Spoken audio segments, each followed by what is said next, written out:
The new episode of Meghan's podcast series, entitled Breaking Down The Bimbo, saw her interview the 41-year-old socialite Paris Hilton, with the pair discussing the Hilton heiress's rise to fame as a reality TV star in the early noughties.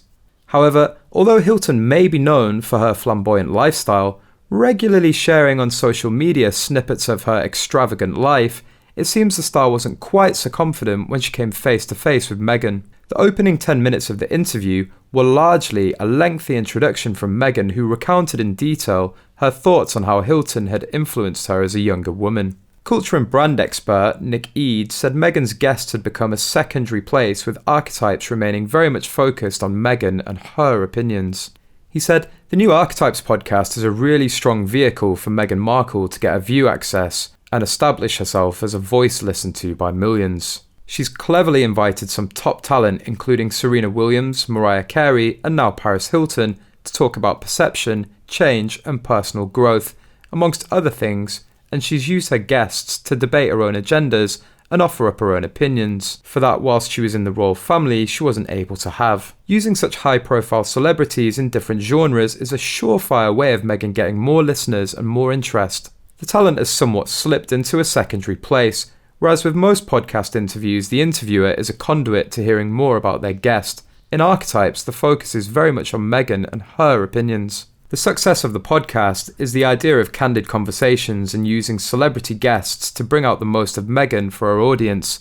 It's a very clear way of increasing her brand equity. Speaking on her new Archetypes podcast, Meghan said she was grateful for the work as she tried to break through as an actress and pay the bills. However, she disliked how it made her feel, which was not smart, because she didn't like feeling forced to be all looks. Meghan said she wants her daughter Lilibet to be valued for her brain and not her appearance. After Meghan's bimbo claims, she was immediately mocked on social media for always positioning herself as a victim. "Let me guess. She'll say, 'Raise your hand if you've ever been called a bimbo.' I have." As always, positioned herself as a victim, one tweeted. What this job entails is sashaying out on stage in a skirt that barely covers your behind while holding a briefcase. "I'll take it.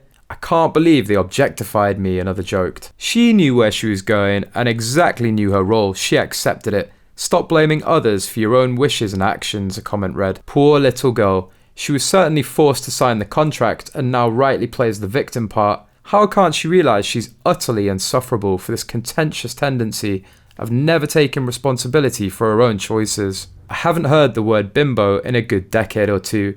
It's like she's trapped in the year 2000, another quipped. Speaking of her own school days, Meghan said she never saw herself as the pretty one or the funny one, but at age 10 she would reassure herself, "I'm the smart one." Later in a voiceover wrapping up the episode, the Duchess once again explained her apprehension about interviewing Hilton because of her previous judgment. "I'm embarrassed to admit it, but I had a judgment about Paris, and I don't like having judgment. It doesn't feel good.